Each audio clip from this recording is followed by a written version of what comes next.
Alrighty. Give it a couple minutes, see if anyone sneaks in here early on. I think I realized I have not added any sort of widget. Hold on, my camera looks off center. Am I crazy? Is that better? I don't know if that's better. Looks better. I don't know. I'm gonna say it's better. Anyway, I think I realized I don't have a widget that tells me when I get new followers, and I feel bad because I don't know. I realized that I'm unaware of if I've been getting new followers the past week, because I haven't added any sort of widget like that to OBS here since I made the switch. So I'm gonna have to figure out how to do that. Maybe this weekend. I will look into figure. I'm sure it's really easy. I'm sure there's something that I can download and add directly to it, but I don't know what that is or how I would do it. So right now it seems like it's about as possible as just like walking to the moon right now. So. But we'll chalk that up to projects that will get done once I have time to do it. As pitiful as that sounds. Alright, yeah, looks like everything's going nice and smooth here on our stream. Good, good, good. Hopefully everyone is having a good day. My day's going pretty okay. All things considered. Got a little busy at work there, but mostly just sort of discussions about things rather than having to deal with actual problems and issues and stuff. So that's nice. That's nice. I'm always willing to have discussions about stuff. I think that's an important part, especially when it's about the work you do. Yeah, like that was kind of our discussion today. It was just me and a coworker discussion. It was both of us just like ranting together. But it was kind of about like we kind of discussed and figured out the way that something is, because those who aren't already aware, I am a government employee, and so I work with a lot of public policy, laws that are, I work to enforce particularly certain environmental laws that really everyone is beholden to, but depending on the scenario, we have a lot of exemptions to those laws. And so it was kind of clarifying who is and isn't exempt to a certain thing, which then sort of begged the question of, we can understand and we can see who is and isn't exempt, but like what does that say about who should and shouldn't be exempt, right? Because there's a difference between that, right? Just because someone is or isn't, it doesn't mean they should or shouldn't be. And so it's kind of a discussion about that, which I think is actually a really valuable and healthy conversation for us to have as government employees. I think if every government employee and representative had more discussions and conversations of that nature, it would be better for us as a society overall. Fortunately, both out in the world and within government circles, that's kind of a unique opinion. So you never know. This cord is such a goofy little thing. It just always pops out. Like it's bent so strangely. I don't know why. I can't get it to just lie flat down. And the other thing, I don't know why it bothers me so much, but it does. But anyway, I don't know. So that was my morning. An interesting one. Kind of some interesting philosophical debate going on there. But I kind of like that stuff in general. I like taking the time to sort of ponder things and think of the hypotheticals to try and understand them better. That's just sort of my jam. I don't know. I've always enjoyed that. I think because I like to just kind of get to the heart of issues. I like to try and understand. Like, I don't like just understanding the effects of something. I like to understand the root of something, right? So it's like, if there's an issue, like, sure, we can solve the symptoms, but like, really what's more meaningful is to solve the core of the problem, So it's like, that was kind of what the part of the discussion was. It's like, as an air quality regulator, I focus obviously primarily on like air quality things, but a lot of times regulating air quality has to do with stuff that comes from elsewhere, right? So we might have stuff that comes from water or soil that then ends up being airborne. And so then the question becomes like, should this be regulated through air because it's an air pollutant, or should it be regulated at the point source, in the soil or something like that? And if so, does that change who is in charge of regulating it and all that kind of stuff? So it's an interesting conversation, but I think that's a really important one because ultimately that's what we're trying to achieve, right? We're trying to solve the problem. If all you do is treat symptoms, you'll never actually solve the problem. So, some people get frustrated by those types of hypothetical discussions, but I find them rather fun and enlightening. So, I don't know. That was my morning. Anyway, it's been 5 minutes. I'm going to go ahead and get started. I never did my sign on. Maybe this is a good time to do like the sign on. Hi, I'm Enviroboy. This is my channel. We're going to do some writing here. We're going to do some writing. So now we get to do, I'm still enamored with this. Watch this. Oh, the smooth fade. The smooth fade. I don't know why that amuses me so much. I'm so simple.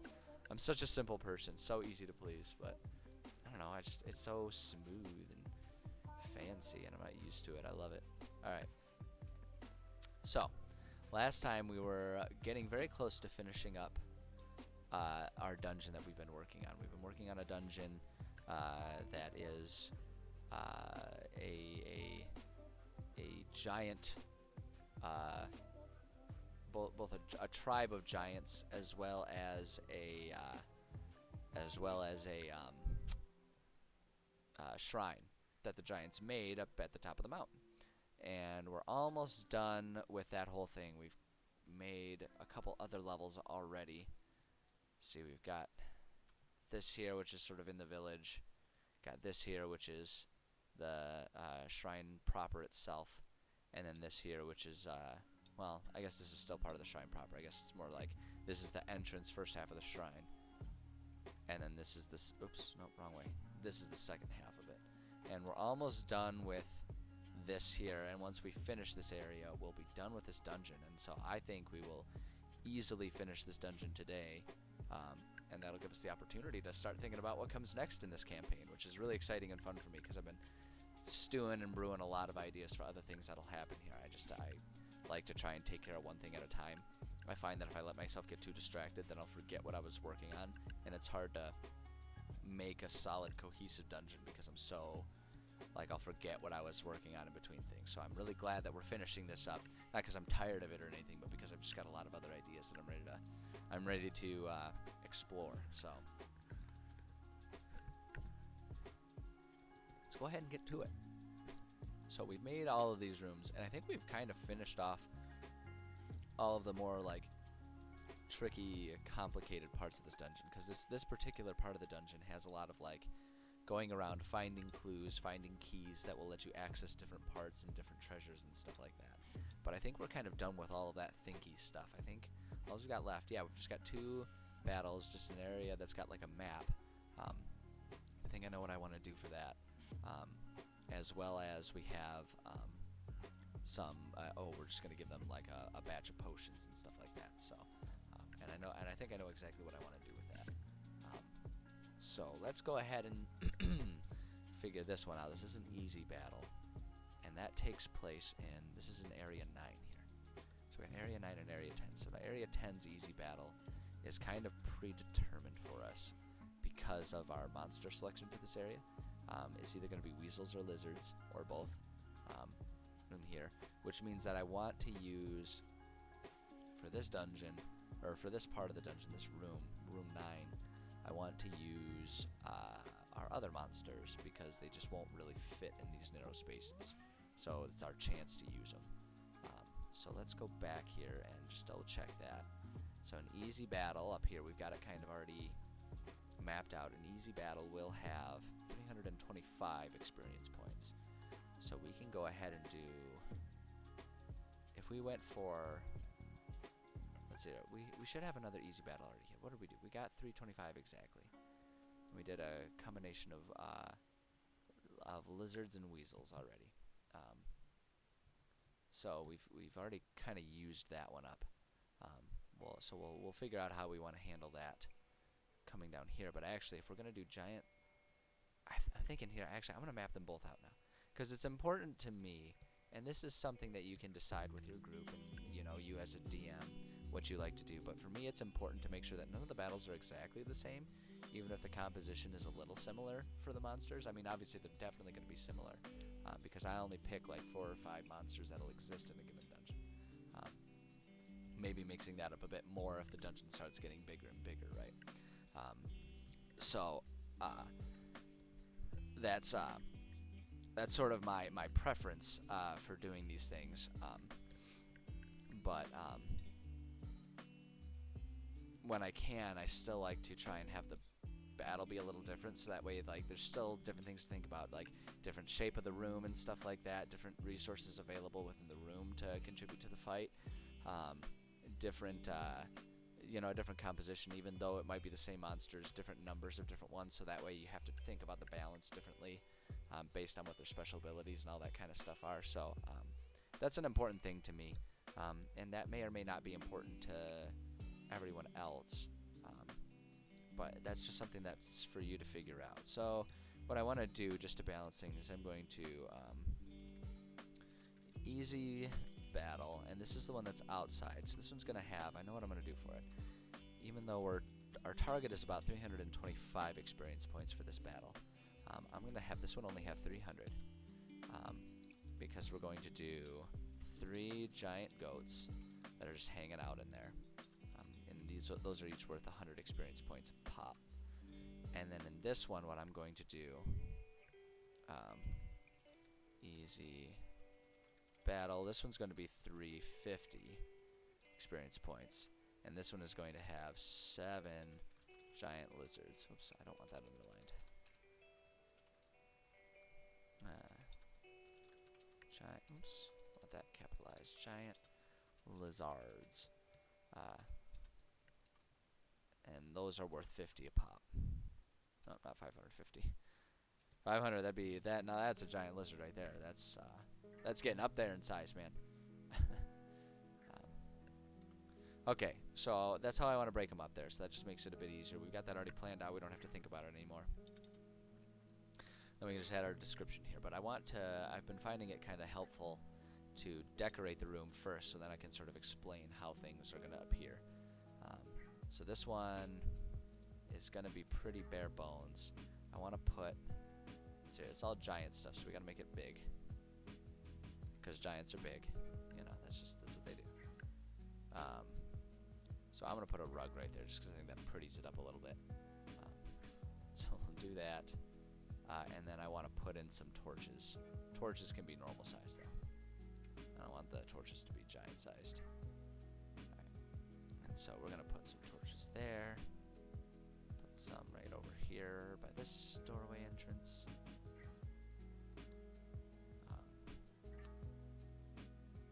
That's it, put one right there, and then one right there, and then what I'm thinking is we can just put one right here, and one right here. Perfect. Okay, so if we do that, and then now, I don't know that there's really actually anything else that we need to put there. I do want to put our light tool though.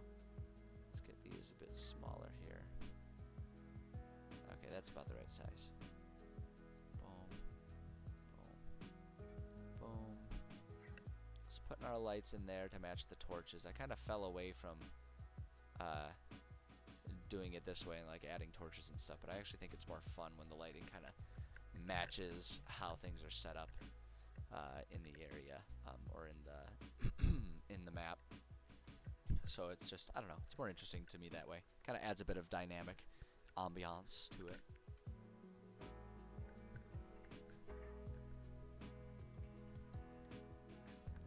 Alright, okay, so we got all of that stuff. That's good, and I think that's how I want to leave it. Now the only other thing though is we need to consider this area. We need to put a map here, and what I think I'm going to do for the map is I'm just going to put a crumpled piece of paper. We'll put a crumpled piece of paper in the corner somewhere, and it's a map that was dropped by one of the multitude of wanderers, lost mountaineers, so to speak, that are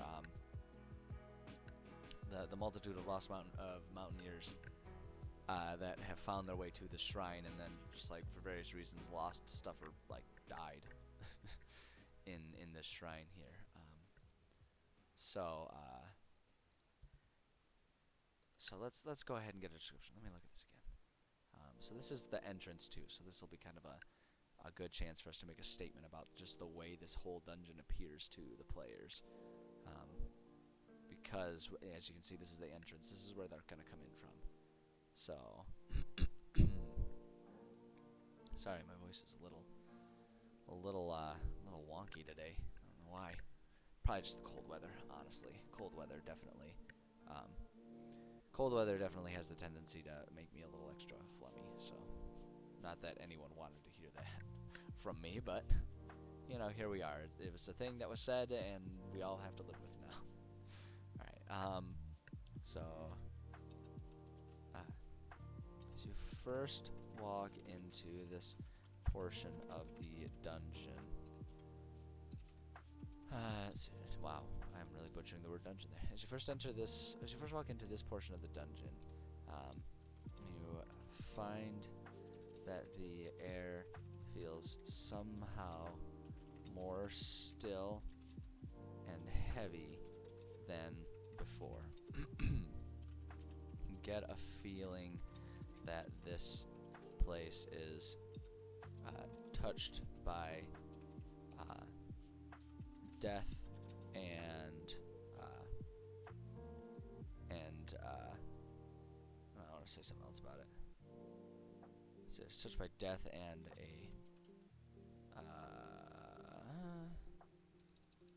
actually, here's what I'm saying, and perhaps a little magic. The hallway that you find yourself in is dark and windowless. And so one thing that's worth noting here, I'm going to mention this because I'm sure it'll come up. If we're talking about realism and consistency within this dungeon is empty, other than just wildlife. So it is weird for torches to be lit and functional. And so that's where sort of the liberty of hand-waving things comes into play for me. I think it would make it would make a lot more logical sense to have this place just be pitch black inside because it's windowless and dark. But what I've noticed with my players, and this may be different for any given group, so everything that I'm saying now is definitely a situation, like I say a lot, this is definitely a situation of with a grain of salt. My players just find it more frustrating than anything when in these maps, too much of like the darkness and lack of dark vision and stuff like that plays a role in here. Because while it is a more realistic view from what your players have, or from like what your characters have, players find it frustrating that they don't have any sort of idea about how a dungeon is laid out even when they leave, right? So if they leave a different room and everything goes pitch black, they find that frustrating. So I've kind of adopted the habit of making sure there's light there, so that way once they're in a room, they can see what's going on in that room, but then still utilizing doors and walls to ensure that they still are limited by line of sight. So that's why I'm making sure to add all of these light effects into this place, even though these torches would all be unlit. I'm putting them lit so that way it still kind of fits the ambiance, and I can just sort of explain to the players, yeah, it's dark, and we let it go. Dark vision is a tricky one. Personally, I'm a big fan of invoking it and requiring people to just sort of consider, because like everyone's always like, oh well, as soon as you have a light cantrip, then it's taken care of. It's like, well, kind of, because you have to choose where it goes, and you have to then think about, do you snuff out that light and all that kind of stuff. Like, it's different than just having your eyes there. Like, it changes the dynamics of things. But part of being a good DM is sort of recognizing when, just because I like it doesn't mean it's good for our game. It doesn't mean that everyone else who's playing in my games will like it. So that's where it becomes really important to sort of read the room, recognize what your players like, and do it this way. So this is the way I do it. Basically, just functionally speaking, dark vision versus light vision isn't a thing. If you go into a place, unless I have a really specific reason for making most or all people blind by some magical force, I make sure that everything is well lit for my players, because that's just what they prefer, and I like making sure that they can have the game experience that they like and prefer. So I don't know. No one else probably cared, but I was thinking about that as I'm describing this as a dark, windowless room, and yet here I am putting all these bright lights in there, and also this place is supposed to be abandoned and empty right now of anything that would be capable or interested in lighting a torch. So, I don't know. Just thanks for coming to my TED Talk.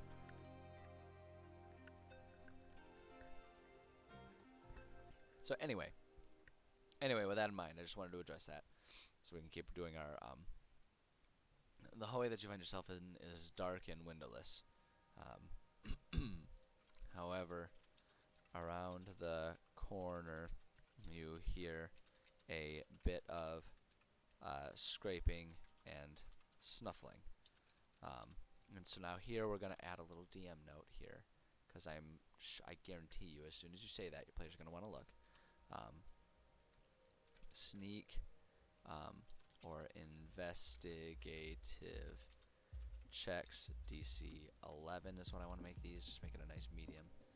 Sneak or investigative checks DC 11 to spy on the goats. So there's the giant goats around the corner here. So we'll do that, and then we can add our description.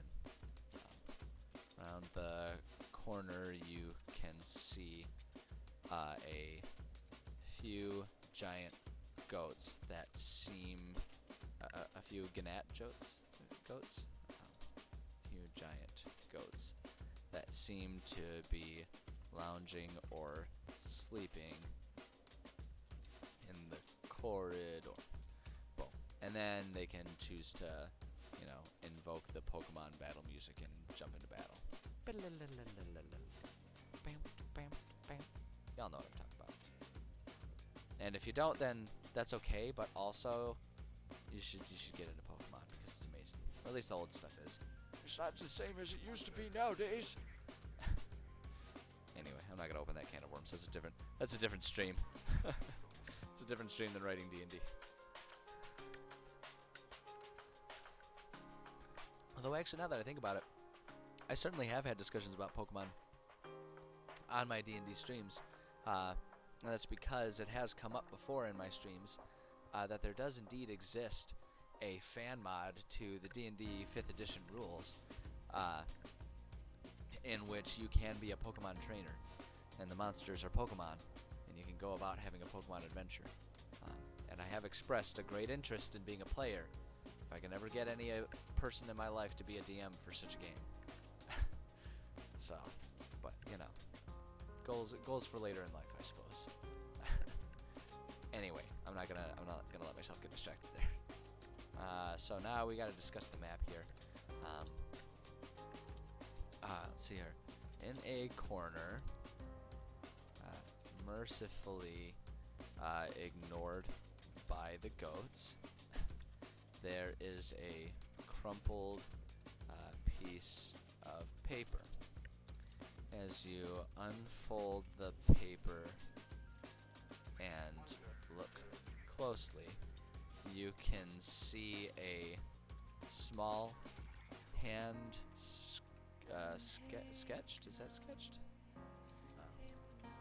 Sketched. Yeah, there it is. You can see a small hand-sketched map of what appears to be this part of the shrine. There is a drawn pathway that seems to illustrate a way to travel throughout most of the shrine by utilizing various holes in the walls. Boom. So we just kind of do that. Kind of hand wavy, but players now see entire layout of the map. So this is the other reason why I really like to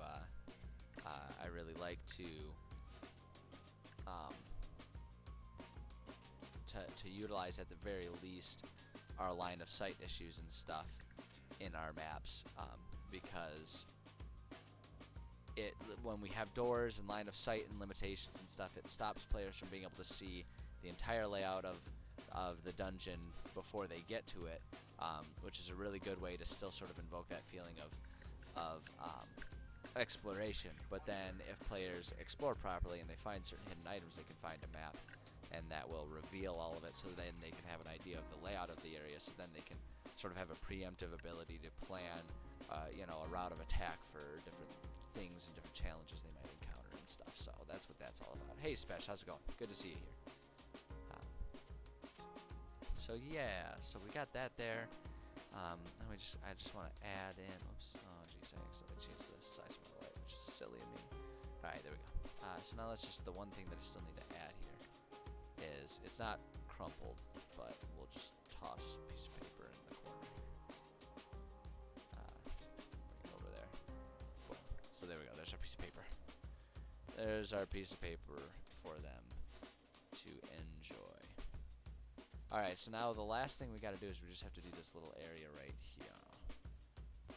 Which that one will be easy.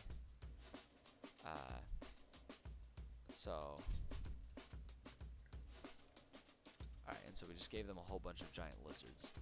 So as you creep through the narrow space inside of the walls of this giant structure, you hear a scraping and slithering, slithering, there it is, sort of noise that seems to be coming, oops, yeah, no, I had that right, coming, no, not Coney, dang it. Wow, I'm struggling right now. Struggling, guys. It's okay. You hear scraping and slithering sort of noise. It seems to be coming from all around. Soon you find yourselves at the receiving end of an assault by no fewer than 7 giant lizards that are all scrambling along the walls. Boom, there we go. Okay, so a little bit of description, that's all we really need there. And so then the only other thing here is to do our potions. And now I want to do something very specific with these potions here. And so I'm going to pull us over in here, and we're going to go to D&D Beyond. I want to go to, no, yeah, this is where I need magic items. That's what I'm looking for here. I'm going to look at our magic items so we can check out our potions.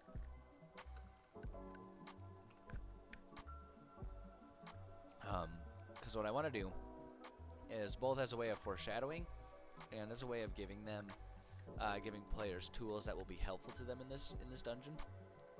The final boss of this dungeon is 2 basilisks, and as a DM I don't want to be too afraid of being able to use them to their full potential, because it is the boss battle of what is, I wouldn't call this a mega dungeon, but this is a substantial dungeon. It's got 3 sets of 10 rooms for players to go through, so there's a significant amount of process going through this. And so I want to make sure I can offer them a properly difficult boss battle. And part of that is not being afraid to do things like petrify them or knock them unconscious.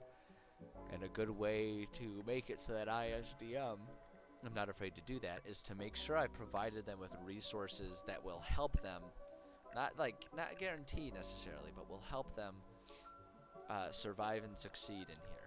And so because they're only going to be level 3 and they're going to be facing these things that can petrify them, this is a really good situation to make sure I provide them with maybe some potions that will help them counteract it. One, because if they see that there are those potions there, then they might think like, oh, this seems kind of like a targeted and intentional drop for us. so they can kind of plan their methodology going through here a bit better that way. And then the other reason too then is, regardless of how well they plan, it makes sure to provide somewhere in this dungeon the tools that they will need to survive that. So that way I don't have to be afraid of petrifying any of the players. I can just be like, go for it, make the battle really tough, and hopefully they have the potions, or if not, then they can find them. So that's just kind of the goal that I always have here. And I'm gonna make sure it's there, and if I have to just like make sure to make one up, I'm pretty sure they have a potion that's applicable that will help, but I don't remember what it is, and I could be remembering that wrong. So worst case scenario, I'll just offer up some homebrew potions that will do it, because I've got a specific result in mind here. And the fact is that just because I put it in the dungeon doesn't mean it's guaranteed that they'll find it and use it. So.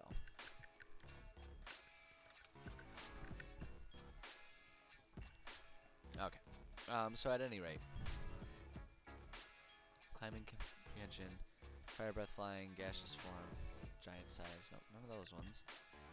And strength, growth, healing, heroism, invisibility, invulnerability, maximum power. Potion of mind control, potion of poison, potion of resistance. It's not quite, I don't think. Thessal toxin antidote, that won't be what we're looking for. Hold on. This one. God of Radiant Thunder. Nope, that's not what we're looking for.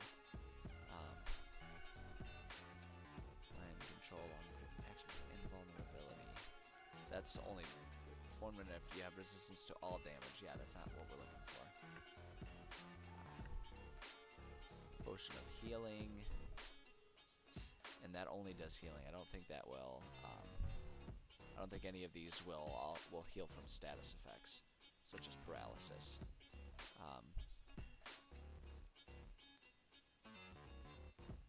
Robe, antidote, bottle breath, elixir of health. Elixir of health is just like a health potion, right? Oh wait, here we go. No. It cures any disease afflicting you, removing you blinded, deafened, paralyzed, or poisoned, not petrified. Okay, yeah, not quite.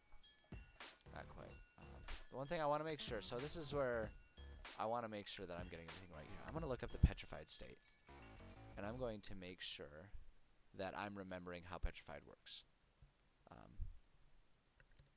Because they might have something that's like specifically explained in here.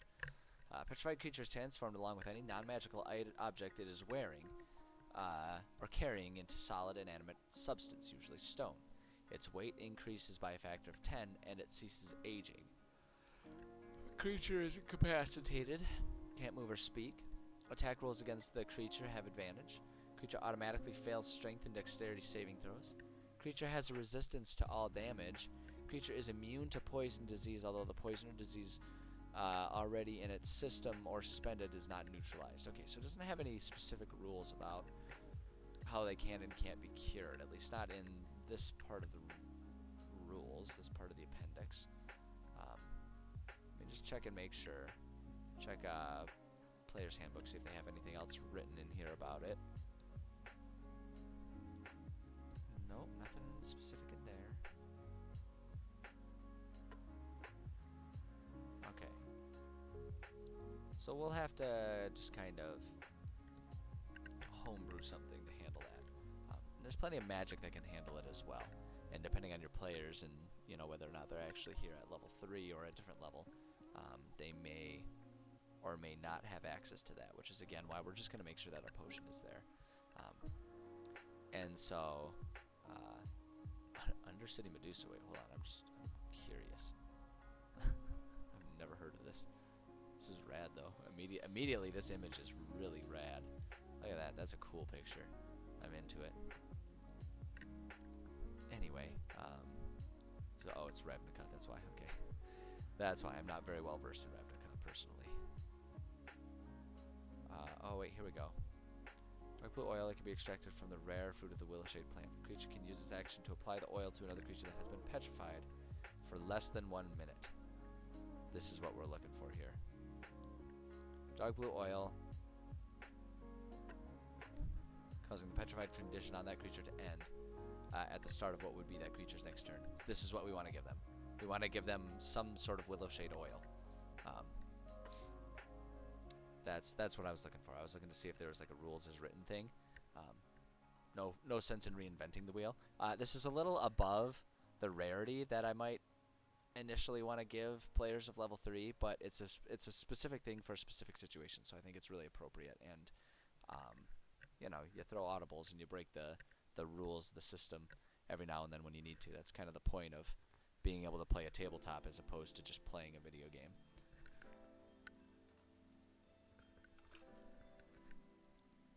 It's the beauty of tabletops in general. They give you the freedom to really customize and change up the situation so that you can really add that customized game feel. So we'll go ahead and throw in some Willowshade oil here. So what I'd like to do, so they're level 3, so we're going to say 2 healing potions, and then a jar of Willowshade,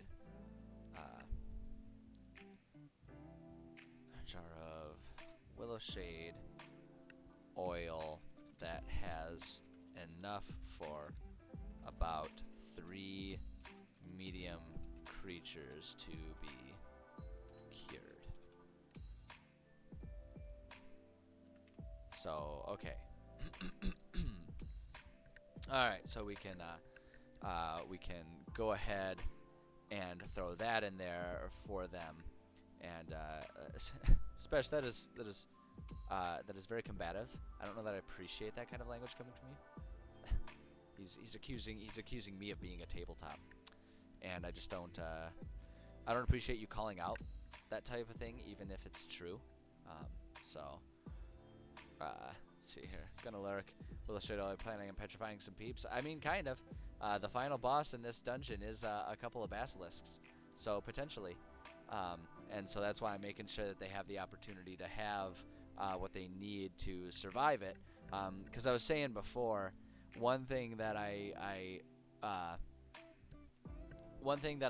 don't like doing is presenting a boss battle and then being afraid to use that boss battle to its full extent.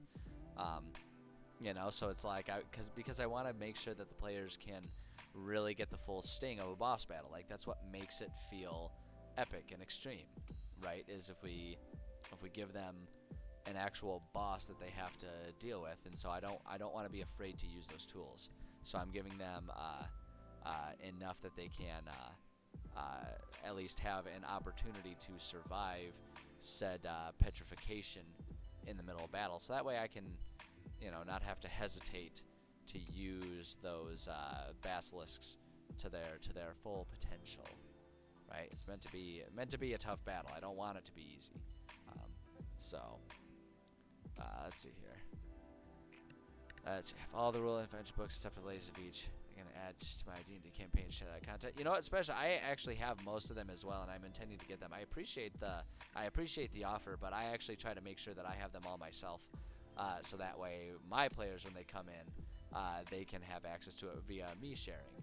I appreciate the offer, but if you find other people and you have other friends, save it for them, because I will eventually have everything. I did not win them, Spesh. I cannot say that I won them. Had that issue with the zombie holder and its disintegration rate. Yeah.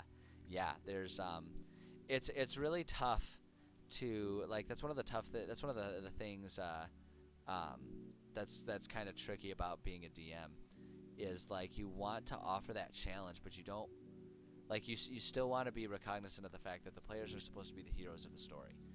And so, like, there's this weird balance to strike of making sure they don't have too much plot armor, but also making sure that you don't just make your games impossible to succeed and survive in, right?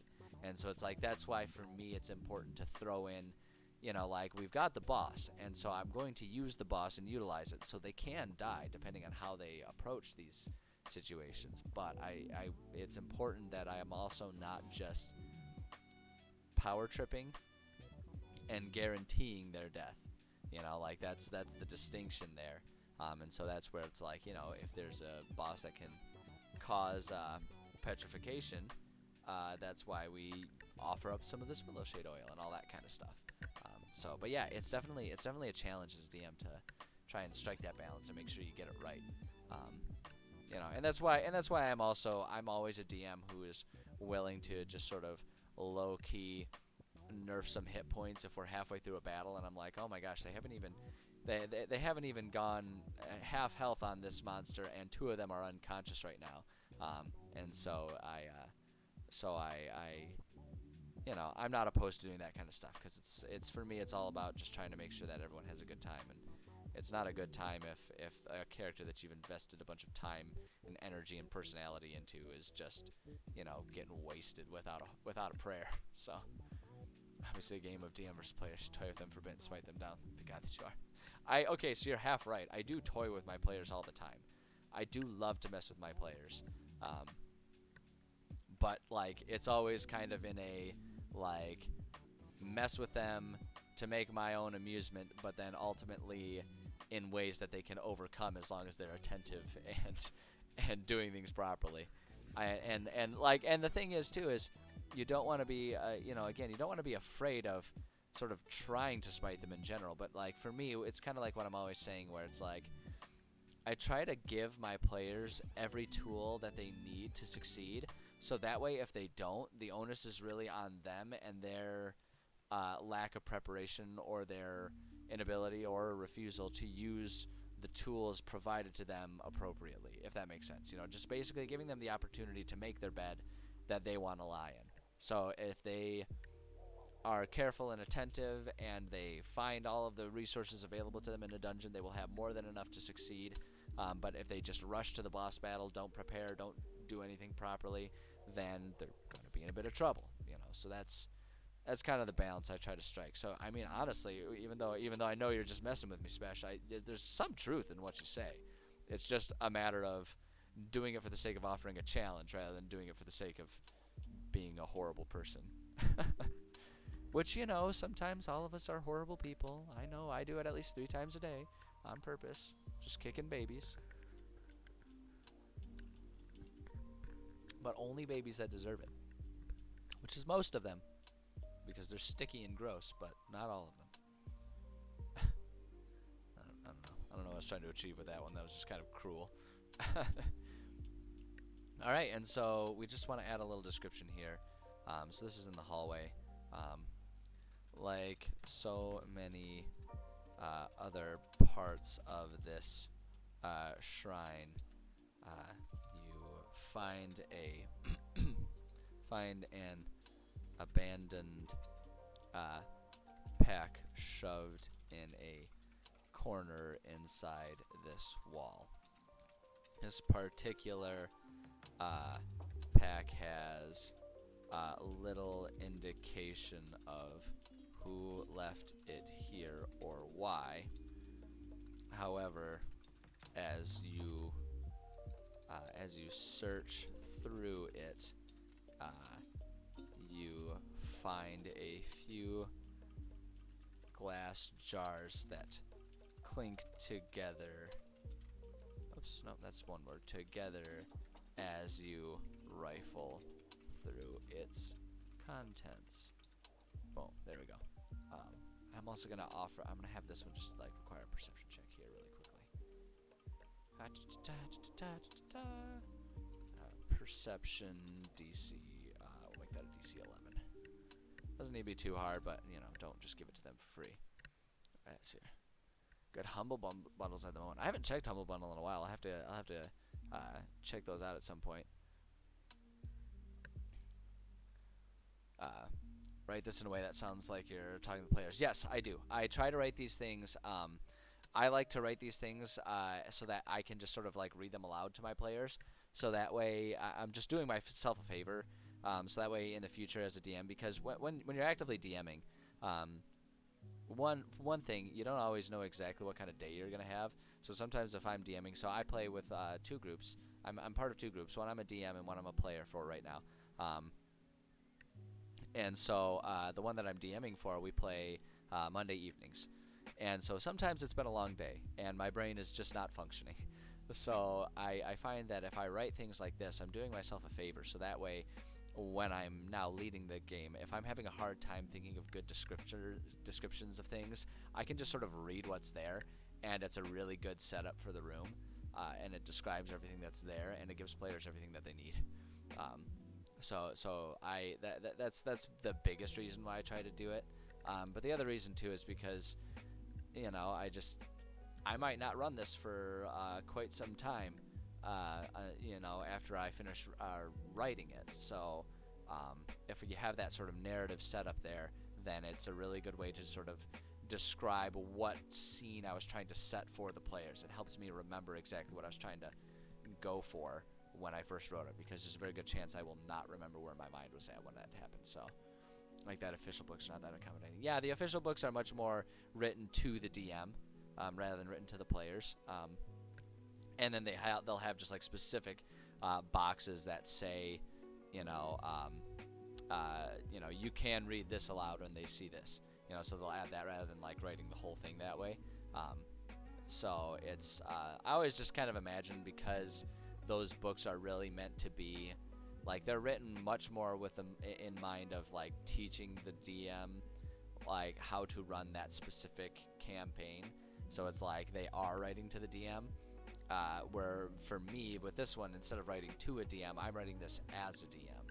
So it's like I'm primarily just writing this for myself, so that I can use it later. So it's much more of a like verbatim situation, whereas with the official campaign books, they're much more of the mindset of like, here's this, we're telling you DM this, what we're trying to set up, but you can change it however you want. And so for me, it's more so, since I'm writing it to myself, I'm much less likely to want to make big changes to what's there. But yeah, I like writing it this way. It just feels more narrative. Like I say, it makes it easier to run the game later on. So, but yeah. The thing is we just kind of, it happened without really thinking about it or too much fanfare. But the fact is, at this point, we're finished with this dungeon. We have completed this dungeon at long last. We have been working on it for quite some time. I guess not quite. There's one thing left to do. We just have to decorate this just a little bit. So we'll just go ahead and add a few spider webs, as we've been doing. Hey, wait, hold on. Actually, I want to move that to a different place. I want to move this over into this corner. We'll extend it just a little bit and make it a bit bigger. So it still does that, but it's a bit busier. Add that guy right there and right there. Just add a few spider webs as we do, and then in the corner we're just going to put this sort of like abandoned pack that they can find that'll have the potions in it. And that now we can say it's been completed. We did it. We finished it. Hooray! The only other thing we can do here is potential outcomes. So I always do potential and then I do actual. And this is just like the actual outcomes is something where I will make notes. If I'm running one of these campaigns that I've written, I'll make notes about what a group does. So that way, if that same group plays in a different part of the world and then goes and visits, I can have like just sort of a small record of what happened to make the world feel even more living. And it's especially fun if the composition of the group changes. So like one or two players leave, but then a couple new players come in, but a couple of them are the same. So that way I can offer up those little histories, and so the ones that are the same will like understand what that nod was and stuff like that. But it's really just there because for me, the world building is a hobby, and I think it's fun even if the players won't ever really know or experience it. It's fun for me to have all of these campaigns that I run be in the same world and be potentially interactive. So it's like the players can potentially interact and impact how the rest of the world functions, in a butterfly effect sort of way. So that's what that's for. And then just the potential outcomes is where I just like sort of sum up like, okay, hopefully they'll have found this item, and this item, and hopefully they'll have leveled up to this level by the time it's completed. So we'll just put a couple bullets here. Players should have found the first key to the Hall of Wisdom. Players should have reached level 4 by the end of the adventure. And I don't know that there's actually a whole lot else. Oh, we can actually, you know, what we will say, because this is all part of it. Players may have done one of many things to the giant tribe that they passed through.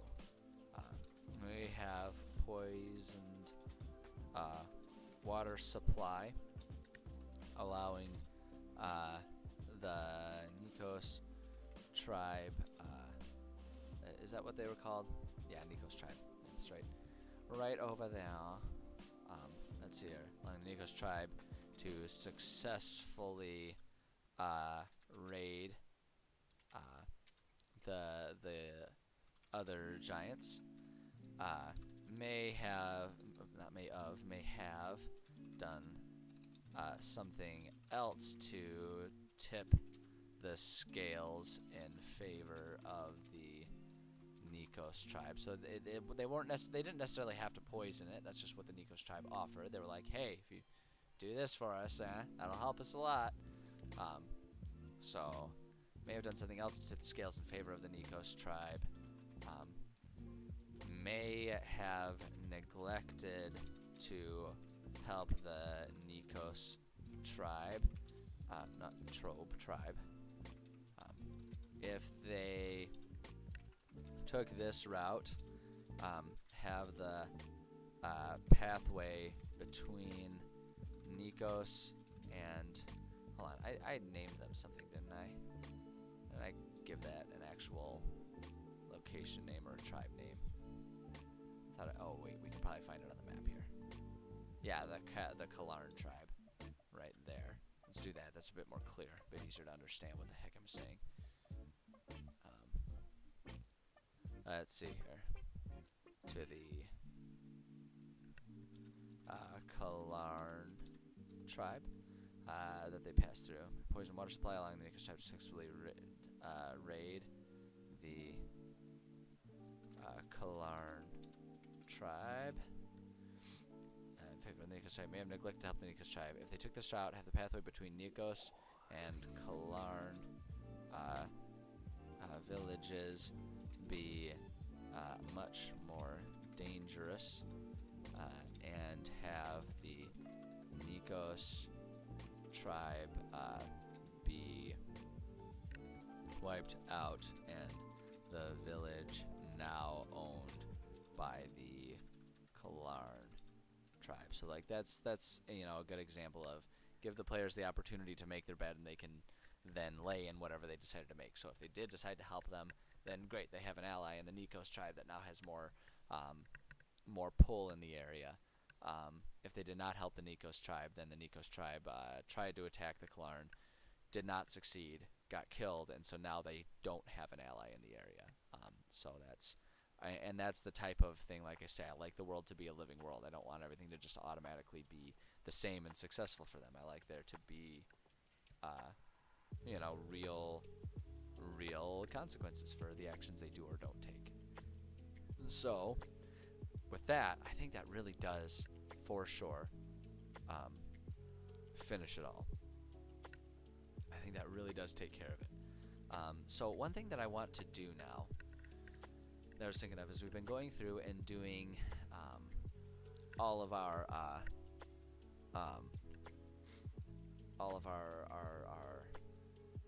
dungeons and everything, and we've got a few dungeons taken care of. But what I want to do is, and I probably kind of to a degree already have this here. So this is our main city that they come and go from. And I want to add a section here, and I might actually do it here in this campaign elements here. And I'm going to rename this to campaign outline. And even more so, actually, what I want to do, let me see something here. Let's see here. I think we can use this one. This is a little different, but I haven't really been using this. This is kind of fallen out of favor. So let me just check this here. We're going to copy this. And I'm going to try, and so this is a good insight, and this is actually kind of a good way for us to, let's go ahead and paste that. And we'll put that right there. Good insight into how I made these templates and how I use these templates and edit them over time. Because I do get a lot of people asking me about these. And they're things that I've largely made. The decorative part I did not make. You'll have to Google those because I do not even remember where I found these. I found them so long ago.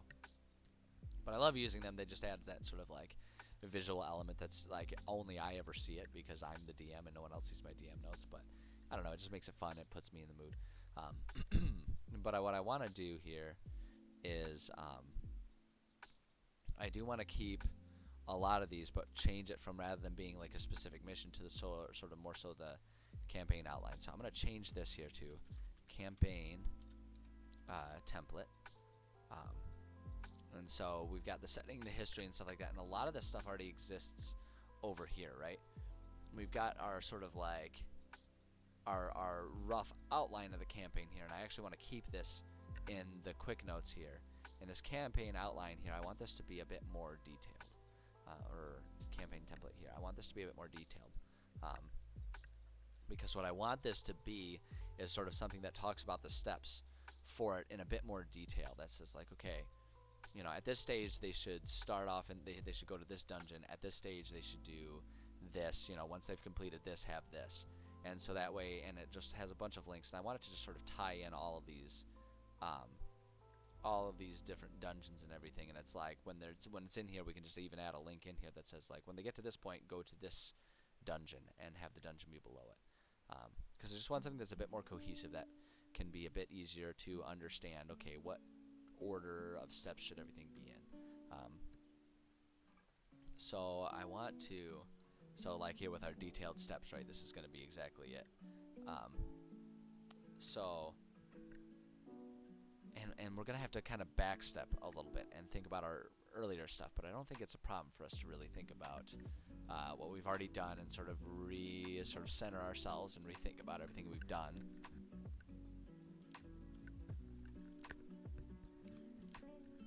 And so when I'm looking at this, I think actually this thing we can probably get rid of. This whole section. Instead, I'm going to do, instead of setting, I'm just going to call this rough. Oops. Let's see here. We'll call this quick reference campaign steps. Just something like that. I'll probably think of something a bit more snappy. And this is where I am going to come down and take this, and we're just going to do main campaign steps. Come on, OneNote. Just scroll down. Scroll down. You can handle it. I know it's a lot. There we go. There we go. So we're just going to copy all of this, and we're just going to put it here. And it's a little redundant to have it in multiple places, but I don't think there's ever been... okay, hold on. I don't like what this is doing to me from a formatting standpoint. Come on, OneNote. I know, it's so much work. It's so much work to have to scroll down while highlighting, but I have faith in you. So we'll just turn that off, and then if you turn it back on, it'll automatically format it back where I want it, with actual indents going on rather than encroaching over into the margins, which is just ridiculous. Oh boy. I'm a little obsessive about making sure it all appears pretty. Just part of who I am, just part of my quirks. Alright, so these are the quick steps here. And so that way we can just kind of go and like see what's going on with all of these. And actually what I want to do, and so I'll actually have to go in and edit these, but I actually don't want to, well, maybe I do want to do that right now. What do we have written here? Players are part of the route, scouting. No, I don't want to edit that right now, because mostly I'm using that as a reminder as we're writing forward. Instead, what I want to do, so our villains and allies, so this is something where we can sort of, I'm just going to put like a big link to all of the existing creatures that we write in our friends and foes section. In fact, I think I have, yeah, so we've got these here. So this is where we can just go ahead and, let's see here, we'll go ahead and copy, link to page, come back over here, Oh, we need to go back up to here, campaign template. So villains here, and I'm just going to do these things here, and actually how I want to do this is villains. I'm gonna do this may change at some point in time, but we'll say over our king, and then come over there, indent that. Right here, let's do let's say what am I thinking? What am I struggling to think of right now? Okay, we'll do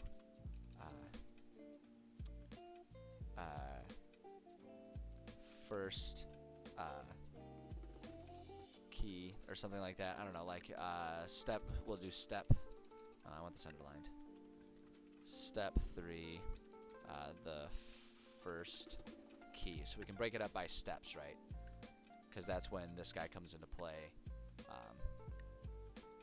We have him and Zelnart. Although Zelnart is like or Zelnart's the enemy. Zadius is a friend here. So copy a link to page. Come back up here. So I'm actually going to get rid of that and do that. And then instead we'll come over here and we'll say again, we'll bullet point it, underline it, and we'll do step 3, oops, no, I want that capitalized, the first key. So we can do that there, and then now we'll come back over here, and we can grab our, I have Zadius put as a foe, but he's not really a foe. He kind of falls into either, so I'm actually going to drag him over into here. Because he's kind of turned into, he might have originally been a potential foe is how we were thinking of him, but I decided to do something different with him. So copy link to page, which is why in this, and like exactly that, the fact that I decided to do something a little different with him is exactly why it's beneficial to go back and reevaluate everything we've already done once we finish a big step, just to make sure things are still accurate. Because things evolve as you're writing. That's like one of the fun parts of writing, is you evolve and change things as you go, because you come up with different ideas that work, at least you assume, or you're intending for them to work better.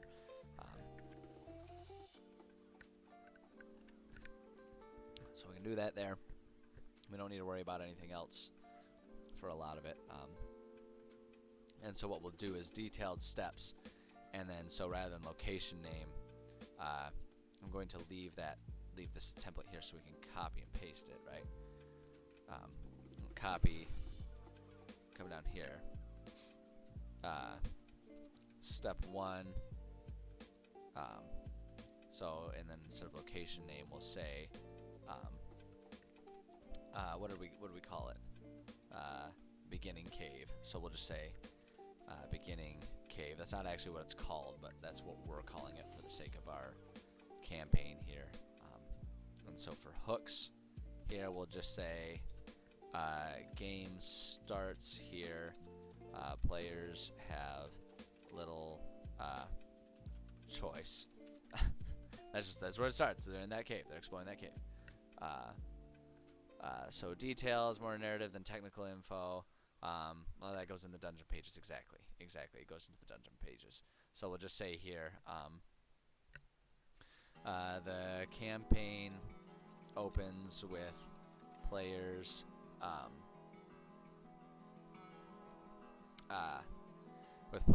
at and then here's what we'll do.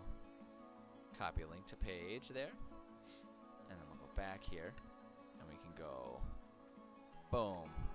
Campaign begins with players at the beginning cave, and we'll just get rid of that because it's more of a narrative thing. Oops, I don't want that underlined anymore. They are, hey Muffin Queen, how's it going? Good to see you. Let's see here. So they are tasked with exploring a cave to ensure that it is not a threat, or rather not a major threat to the trade route that they are trying to map. Boom, so we can do that there. Major threat to the trade route that they are trying to map. As they explore, they will find some critters that will cause minor problems, but are easily handled and removed. Once the let's see here. So this part, you can see we kind of talked about how a lot of it I write as a narrative thing. This isn't stuff that's going to be a narrative. Like, this isn't stuff that I'm reading to the players. This is stuff this page is going to be much more handled during session prep and reviewed during session prep, so I'm not going to be writing this part as a narrative thing. So now it's going to be handled and removed. Once the players complete this cave, they are approached by, what did we name our dragon again? Let's see here. That's a different one. No. Eodris, that's right. It's Eodris. I'm going to put him in Q. I'm going to put him in foes, but that's not even necessarily accurate here. We're going to copy a link to page, and while we're at it, while I'm thinking of it, he gets to go here. Eodris the Protector. So we can put that right there, and then they are approached by Eodris the Protector. Oops, there we go. Who is unhappy with the situation.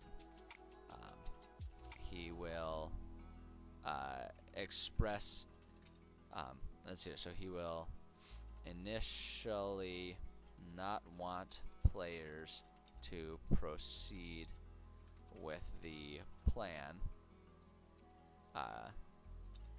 but will be open to cutting a deal. And so I'm adding a lot of details here. This is a lot of details that we've actually already talked about. Now that I'm thinking about it, let me see if we can copy and paste rather than rewriting the wheel here. Do I have any of this narrative written out, like narratively described here? So once players have finished the dungeon, yeah, right here we are. Here we are, right here. So this part, I'm just going to copy and paste this. No sense in rewriting the wheel, or reinventing the wheel. Rewriting the wheel? Kind of mixing reality and metaphor there. But yeah, we can put that right there. Happy about the situation. Let me just, yeah, and then paste that there. Let's see here. Push outside. There we go. Wow, why did it automatically underline that? That's kind of weird. No, don't underline that. That was weird. When they get out of the cave, they'll find that dragon is circling overhead. The rest of the expedition crew is readying defenses. Okay, so again, with the formatting that it does here, there we go. Just to make it uniform. I don't know why it always does weird stuff with the formatting of the bullet points when you copy and paste things. It just cannot handle it. Just cannot. Okay.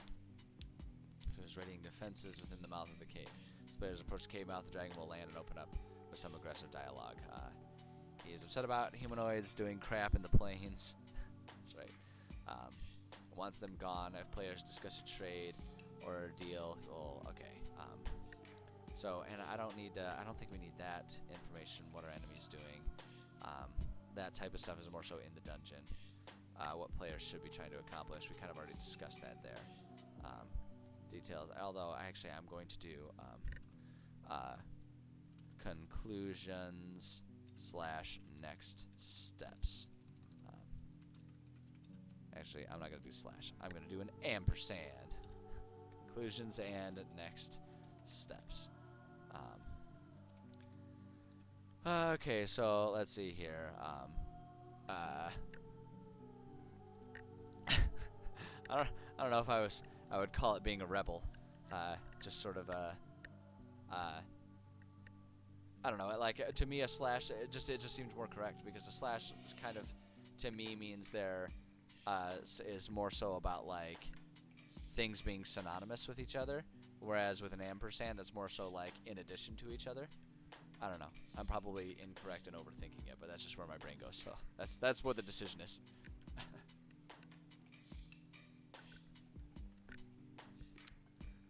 Yeah, that's an option. Like I say, that's fair. That's fair. That makes sense. Yeah. Whereas like in this one, conclusions, like I say, with conclusions and the next steps is really what it is, because it's gonna be both. Yeah. Like and or yeah. But in this situation, like that's why I went with the ampersand, because it's like it's got both of them. Like there are conclusions and next steps, regardless of what they do. So let's see. So conclusions, players may either be friendly, friendly, or not with Eodris. Um, maybe friendly or not friendly. Either either way, um, frame the next steps in the campaign the same way. Players should be searching. Searching for the keys either to help the dragon or to get its contents, and keep them from the dragon. Let's see here. Nerd, if you get that, equals ampersand slash line. Yeah, apparently I'm not a nerd, so take that. I don't know what the heck you're talking about there. No clue what you're talking about. Maybe explain. Maybe if I stood up, it wouldn't go over my head. But as it stands, it's just escaping me. All right, so we got that. Let's see here. Next step is for players to return to the city of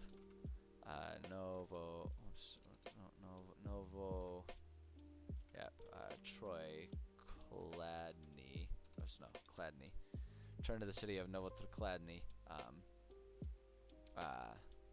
Accepts for players to return to the city of Novotrakladny and try to find out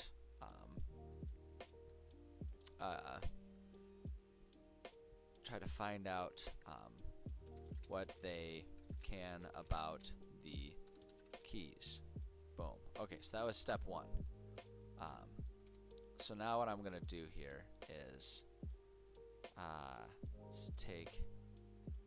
Alright, so here's what I want to do. I want to get rid of this. I'm just gonna. This is us working on our template a little bit here. Underline. And we'll do conclusions ampersand next steps. There we go, and then let's do that. Discuss how the step ends and what the next step will be. Alright, there we go. Boom. Okay, so we'll do that. Let's hear it. Game on Saturday went very well. Glad to hear it. Really glad to hear that. Everyone deserves awesome game sessions for sure. 100%. Let's see here. Alright, so we got that there. Okay, it's programming syntax. It's like rather than equal to. Comparison and is the and or. Oh, okay, gotcha. Nice. Yeah, I don't know jack about programming. Last time I ever programmed something was when I managed to. This was back in the days of like high school. In high school, when I was using my graphing calculator for like, my trigonometry classes and stuff like that, I programmed, because I was a little butthead, I programmed in all of the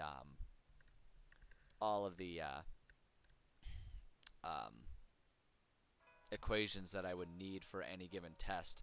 So that way all I had to do was plug in the variables and it would spit out the answer for me, and I didn't actually have to do any work on the tests. So I could just get it done. Because I was a lazy little puke. But Other than that, I don't even know if that can really be counted as programming though, because it's not like I was like programming the calculator. I was just using how the calculator was programmed to create functions. It was more like widget making than actual programming. But I don't know. I don't know enough about it to know where the line is drawn. Let's see. Okay, what do you got? Warlock. Necromancer revealed the part that he has wings, and they were all shocked. It was great when they freed two women from slavery for some pirates. Nice. Yeah, that sounds very eventful. Sounds very eventful. You are functioning somewhat. I don't know. Whether or not I'm functioning really depends on the day now, doesn't it? I like that.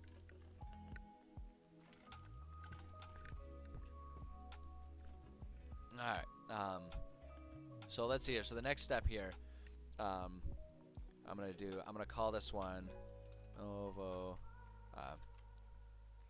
It says takes place in Novo Troy Cladny there.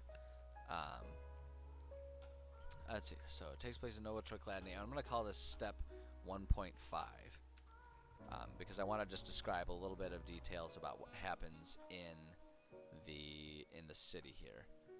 So rather than hooks, let's see here. Once players are done with the beginning cave, they will have a general direction to pursue information about the Hall of Wisdom and the keys to unlocking it. If players are struggling to figure out where to start, there are actually we'll just say have an NPC offer up some guidance. And so we'll just do a couple options here. Could have the leader of the expedition of the expedition crew give them orders to return and seek out the scholar at City Hall. Could do that. Could have just about any NPC in. Oops, I should just capitalize that. So it's there we go. Just about any NPC in the village. Point them to the scholar as well. I mean, really, that's where they want to go, is the scholar. The scholar will give them information, so we just kind of point them in the direction of that. So we kind of do that. So now details. Let's see here. So the primary goal here is to have players seek out information about the keys. The scholar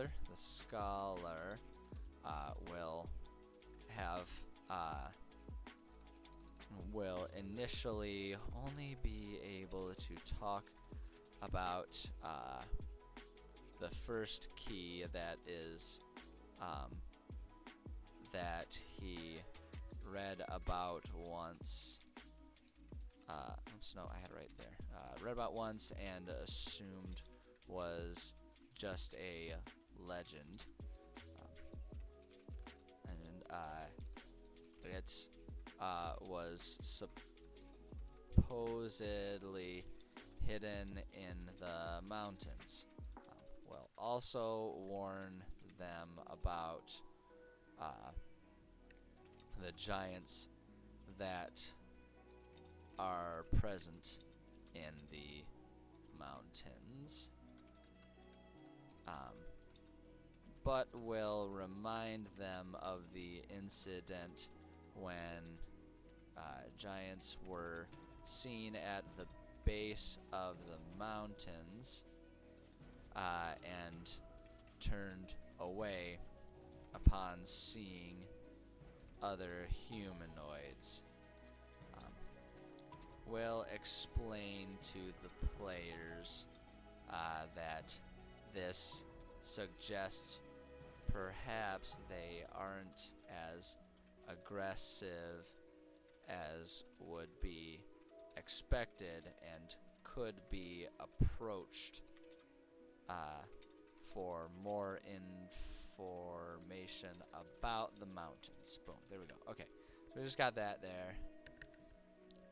Plan on keeping up with Critical Role's Campaign 3 this time. Go well. Finished episode 2 earlier. Nice, nice. I'm still waiting for it to drop on podcast. I like to listen to the podcast rather than watch the videos, just because that way I can use the podcast as like background noise. I can use the episodes as background noise, like when I'm at work and stuff like that. Like on the days when I'm at work, because for the most part I work from home, but one day a week I have to work from the office. And so on those days, it's a lot of hours just kind of sitting there, especially these days because the office is pretty empty. We all stagger when we're in there because it's so empty and so quiet. I like to have podcasts and stuff to listen to while I'm sitting there. So I'm saving them. So no spoilers, but I'm with you. I'm planning on keeping up and listening as they drop. Top quality comedic bits by Sam Riegel. Isn't that true of just about every episode? I mean, come on. That guy is something else.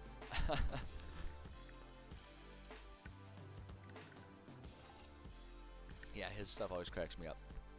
I am amused by his character, and I'm curious to see. I'm curious to learn more about his character. That'll be good stuff. Let's see. Okay, so there's more information about the mountains. Conclusions and next steps here. Let's see. And this one I want to just kind of do is bullets here. Whoops, not underlined.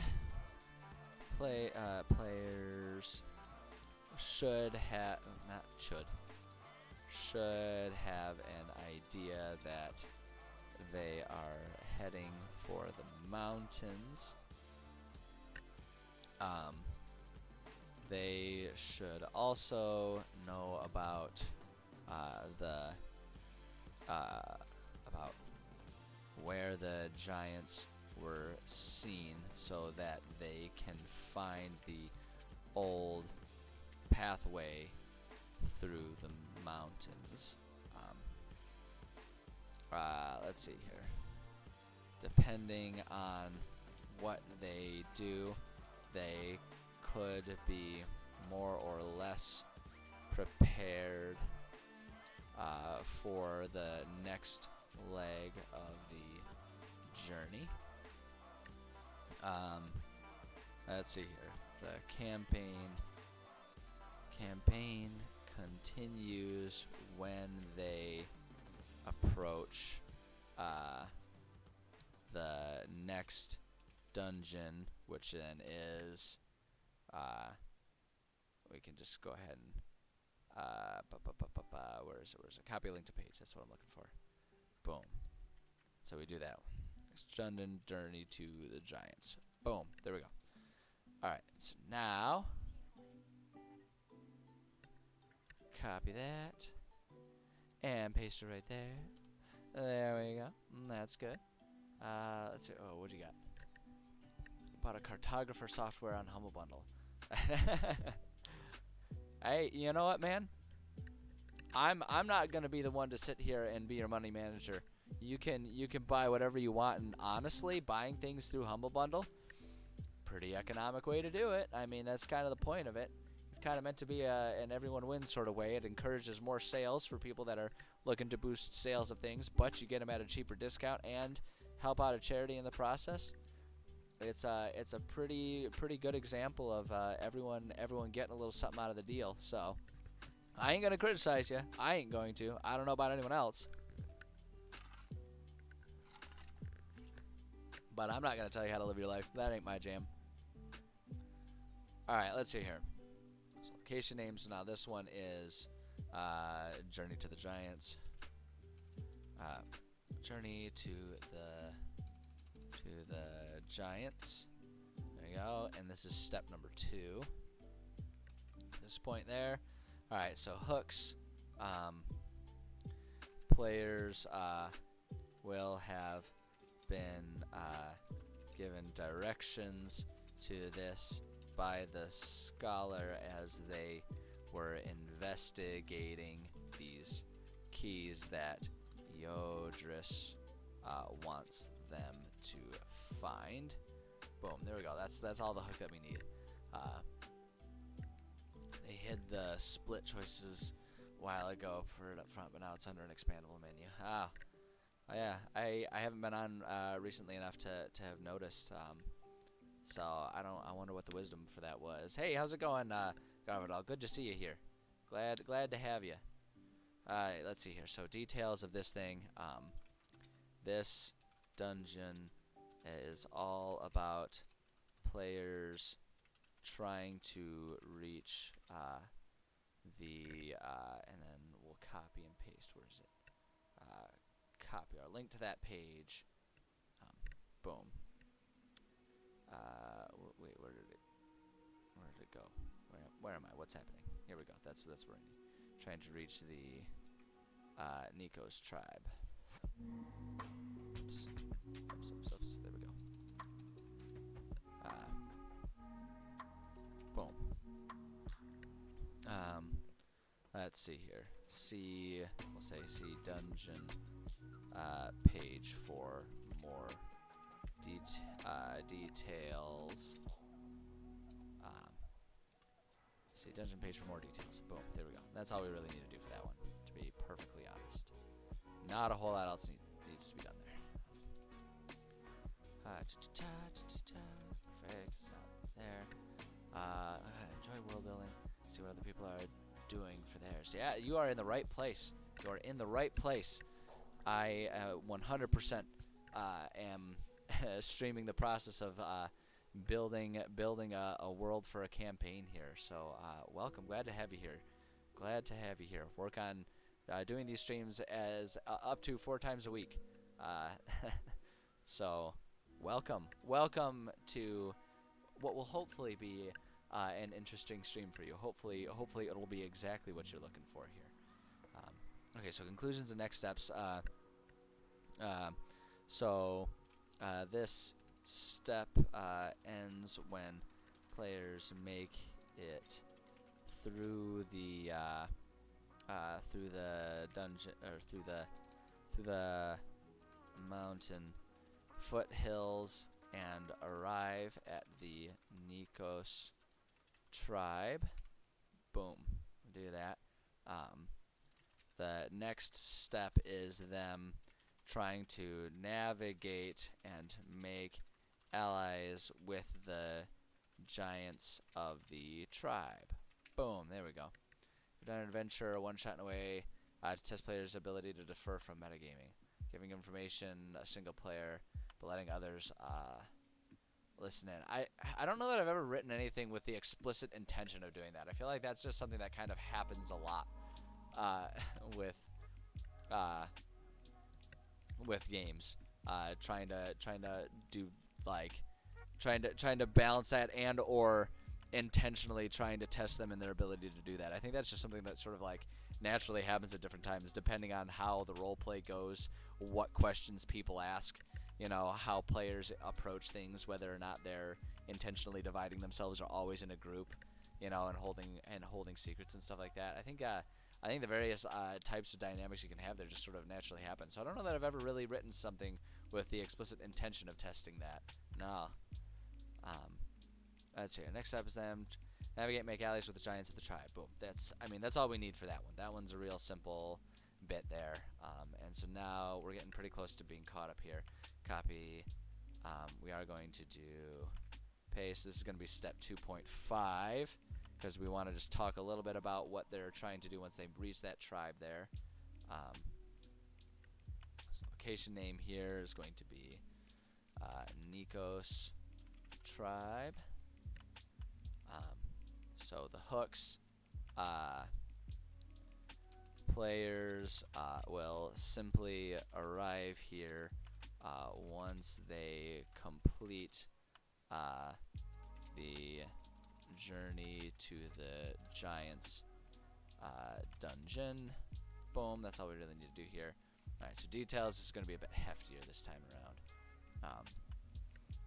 So when players arrive at the tribe, they will be on neutral terms with these particular giants. Mostly the giants are suspicious of them.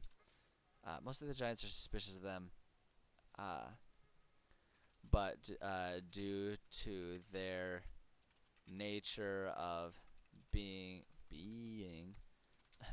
outcasts and the guidance from Zadius, the leader there. Oh wait, no, it's not with the Z, it's with an X. Zadius. There we go. Yeah, that's the one. So the guidance from Zadius, they allow the players to enter the village. That said, the players are immediately brought to Zadius. Dang it, I keep doing the Zadius. To discuss why they are here. Add some little bullets here. If players are honest, with them, with the giants, they will be met with favorable views. If the giants suspect the players are lying, they may be imprisoned and have to work harder. To earn trust. If this happens, just role play some stuff and eventually actually, you know what, let's do earn their trust. Players can either help around the village to earn trust. Actually, I'm going to take away the either there because that's what the bullet points imply. Players can help around the village to earn trust. Players could also try and use espionage to learn the info they're looking for regarding the key that is hidden in the shrine deeper in the mountains. And actually, what I want to say here is, actually, I want to add a few more details here. I'm going to go back. Oh, whoops, I'm missing stuff. I mean, a city campaign where players will have to join different factions, groups, families, etc. Each player is going to get their own info. They'll all be at the same table and hearing the same info. Oh, nice. Okay. All right. I see what you're saying. Yeah, that sounds that would be an interesting way to do it. I feel like that's one of the big things that's a challenge with. So one game I've talked about it before. I have the book. I've never played it, but I really want to. Is Legend of the Five Rings, which is like a samurai game, and the rules and the way the game is written, it very heavily emphasizes the idea that your characters all come from specific castes or classes in society, and you have to use that history as a means of determining how your character approaches things, and what types of things can be accomplished, like what they're able to gain to help, with whatever they're trying to achieve within the campaign. So I feel like what you're describing there, Garvadal, is that it is very similar to that concept, and it's something that I've always found really interesting. And so yeah, there would definitely be challenges with players having to balance metagaming uh, properly with all of that information from different perspectives being tossed around for sure. Of the no, 5 rings, like the number 5, Legend of the 5 Rings is what it's called. Um, but yeah, it's a really interesting looking one, and I definitely am one of these days gonna try and convince my players to indulge me and play a campaign in that one. One of these days. But right now we're knee deep in a D&D campaign, so it probably will not be for a while. Let's see. Okay, what was I wanting to do? Oh yeah, I was wanting to do here. Let's see here. Supposedly hidden in a shrine in the mountains. I want to make sure and add that detail there, a shrine in the mountains. So that way they don't need to explicitly explain the key, and it's not going to rely on the giants knowing that there's a key hidden in the shrine, because it's the point of hiding it in the shrine is that the giants didn't know about that, and so like it was kind of safely hidden up there. Um, so to learn info that regarding the shrine, I want to just rephrase this, regarding the shrine that the key is hidden in. Boom, there we go. So that's what I'm looking for there. And the shrine that the key is hidden in. So okay, so that gives them a couple options there. Let's see, if players are on good terms with the Nikos tribe, Zadius will offer info about the shrine and request that players help him by somehow sabotaging. Sabotaging? I don't know how to spell that word. I'll just flat out say it. I don't know. Sabotaging. Sabotaging. Help him by somehow sabotaging the Kalarn tribe.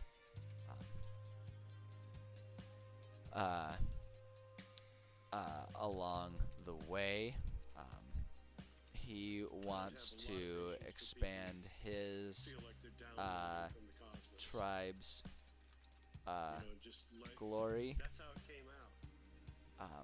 and prove that though the Nikos tribe is all runts and rejects from other giant tribes, they are still worthy warriors. Will give them a poison intended to be dispersed in their water supply. Boom. And so players can just do that. So that's what he talks about. And so now the next steps here, conclusions and next steps. Let's see here. The exact nature of departure depends on how players interact with the Nikos tribe. Let's see here. May have more information about the Kalarn tribe. We'll do that. May have poison in tow for Kalarn tribe. I think that's. Oops. Oh, I need to change. There we go. So we'll do that. Next steps are to depart the tribe to the southeast and head towards the Kalarn. Towards the Kalarn tribe and the shrine.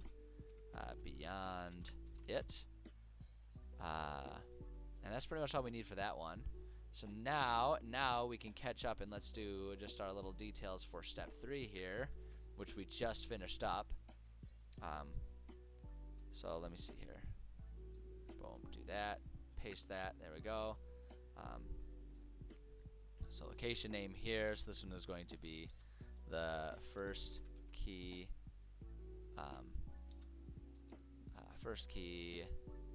this is step number 3, and that's what this is right here. First key, let's see here, level 3 is, I want to just add that there to remember. So let's copy link to page, main template. Okay, so hooks. So this one, based on interactions with the Nikos tribe, players will have their specific sets of knowledge and motivation. I don't want to try and navigate where I messed that word up. There's knowledge and motivations. Ultimately, still trying to reach and recover the first of the keys to the Hall of Wisdom. Wisdom, there it is. Alright, details. This dungeon is the combination of the Kalarn tribe and the Shrine Beyond. See the first key, dungeon for details. Boom, there we go. So I'm gonna do that, and then conclusions for this one. Conclusions and next steps. So now what we can actually do here, just again, like I'm always talking about, if we don't have to, don't reinvent the wheel. Don't want to underline that since we just finished writing that stuff up. We scroll down here from the dungeon details page. Scroll down here. Here are our outcomes. So we'll just copy that. Go back to the template here. Paste all of that.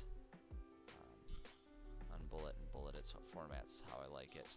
We're going to do that. And reach level 4 by the end of adventure, right? So that's the conclusions. Next step is to return to the Nico, is to ultimately return to Novo Troy Kladny by journeying past both tribes. There we go. Tribes to discuss what they found with the scholar and see if more info about the next steps can be gained. Boom. And there we go. And there we go. And that catches us up. And the timing just really could hardly be more perfect because it is 1:29, which means we are 1 minute away from the end of the stream. Oh, this is really good. I feel really good about this. We tied up a lot of little loose ends with some nice little bows.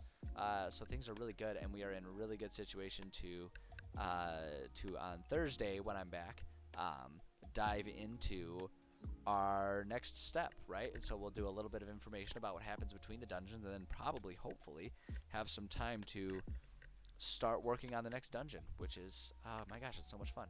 So yeah, there we go. Good progress, good substantial process. This is one of those good kind of days where we can kind of like on our mental checklist to check a few things off, and that always feels really good. At least for me, it does. So I'm stoked about the progress we've made today. Um, but it is time to end. So what's going to happen is, as always, I'm going to take like a 15, 20-minute break here for myself, just to rest my voice and everything, and then I will come back, and we will work on some. We will begin my video game stream, and I am now playing. We started a new game yesterday. We're playing Neverwinter Nights. So if you're into the D&D content I provide and want to just see me just kind of more so playing D&D, you know, in quotation marks, kind of playing D&D, Neverwinter Nights is all about that. So, yeah, so we'll be back. We'll be playing that for a little bit. So, yeah, stick around for that if that's what you're interested in. If not, that's totally cool. That's totally cool. I understand that, too. The rest of this week, as always, no streams tomorrow. I say as always, but the past few weeks have been weird. But my work schedule is taking me back to my normal schedule, so no streams tomorrow on Wednesday, as per usual. But I will be back. This week I'll be back on Thursday. We'll be streaming at the same time, Eastern time zone, starting at 11:30. We'll be doing more writing streaming. There will not be, however, streams on Friday this week.